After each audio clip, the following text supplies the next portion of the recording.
hotdog. Putulin ang hotdog sa gitna.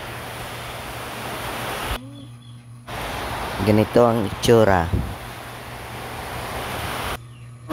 Kumuha ng isang frying pan, lagyan ito ng 1 cup na tubig. Ilagay ang mga pinutol na hotdog. Sundan nyo lang to.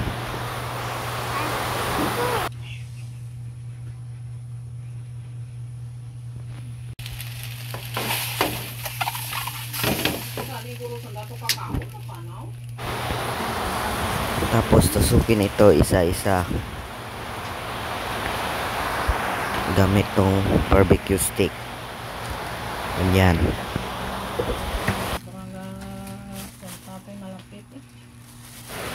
Ulit-ulitin lang ito hanggang sa maubos. Maglagay ng 1 cup ng all-purpose flour, 2 kutsara ng powdered milk, 2 kutsara ng white sugar at baking powder. Halo-haluin lang ito. Halo-halo lang. Lagyan ng 2 powdered cheese, kahit anong brand. Mix natin ulit. At cooking oil, 1 kutsara. Lagyan ng malinis na tubig.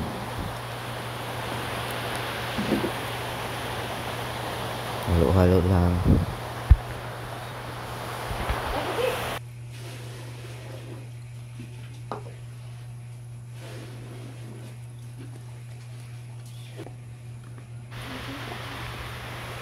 Yan, hanggang sa ganito na ang kulay.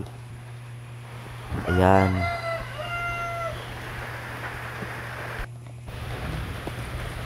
Maglagay ng 1/2 cup ng breadcrumbs at 2 kutsara ng powdered cheese. Parang ganyan yung itsura. Tapos halu-haluin lang.